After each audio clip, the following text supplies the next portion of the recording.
आप सभी भाई-बहनों का आध्यात्मिक ऑक्सीजन की ज्ञान संदेश कक्षा में एक बार फिर स्वागत है।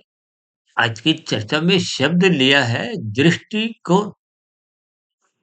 देखिए दृष्टि तो आप और हम जानते हैं कि आपकी नज़र देखिए आँखों द्वारा हम कहीं भी प्रकृति में कुछ भी पदार्थ देखते हैं, मनुष्यों को, जीवों को, कहाँ भी उस दृष्टि के पीछे आपका एक कौन होता है। कौन का अभिप्राय देखिए उसकी विभिन्न स्थितियों से है। आपने बचपन में देखिए गणित की एक ज्योमेट्री में इन सभी स्थितियों को देखा होगा, समझा होगा।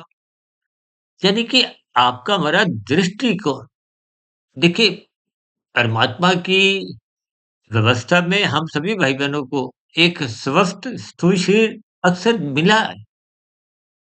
लेकिन कहीं-कहीं देखिए अब उदाहरण के दृष्टिकोण से बात कुछ मैं समझाने जा रहा हूँ कि जिन लोगों की किसी कारणवश दृष्टि नहीं है, आँखों से देखने की क्षमता नहीं है, ऐसी स्थितियों में अक्सर आपने देखा होगा कि उनके कार्यों में बहुत ही अधिक धार्मिक प्रवृत्ति बनी होती है।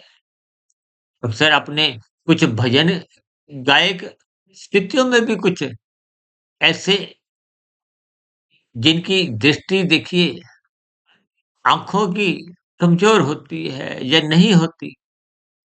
मेरा कहने का मतलब इतना ही है कि आप और हम अपने जीवन में देखिए जब कभी भी कोई छल-कपट, हेरा-फेरी कुछ भी अहिंसक देखिए जब-जब आप हिंसा के रूप में किसी भी तरह की एक तृप्ति चाहते हो, उसके पीछे का कारण क्या है? सबसे पहले देखिए आपके दृष्टिकोण में गिरावट आती है। यानी कि आपकी दृष्टि में दूसरे का सुख छीनने की एक प्रवृत्ति जगती है।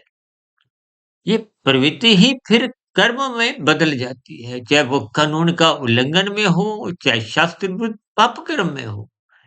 यानी कि ये दृष्टिकोण ही आपके मेरे जीवन में क्रमशः बिगाड़ता है जब ये नकारात्मक स्थितियाँ बन जाती हैं। और सकारात्मक स्थितियाँ तभी बनती हैं जब आपके मेरे दृष्टिकोण में सात्विकता आती है, सत्वगुण की प्रधानता बनी होती है। देखिए, ये शब्द दृष्टिकोण अलग-अलग स्थितियों में आप इनके अलग-अलग अर्थ भी समझ सकते हो।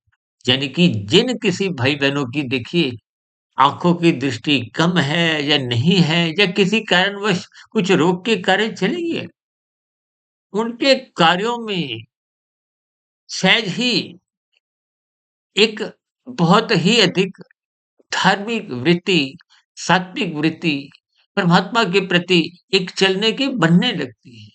इन सभी स्थितियों के मात्र अपने भावार्थ समझते हुए इस दृष्टिकोण शब्द पर, आँख पर भी, दृष्टि पर भी, उसके कोण पर भी यानी कि नज़रिया पर भी एक चिंतन करता है, ताकि आपका हमारा दृष्टिकोण परमात्मा की प्राप्ति की ओर जाए और संसार को भोगने की दृष्टिकोण से जो आप और हम दिन-रात भाग-दौड़ करते हैं, अनीतिगत कार्य करते हुए कानून का उल्लंघन कर जाते हैं, शास्त्र विरुद्ध पाप कर्म कर जाते हैं, उन सभी बुराइयों से अपनी दृष्टि को हटाइए।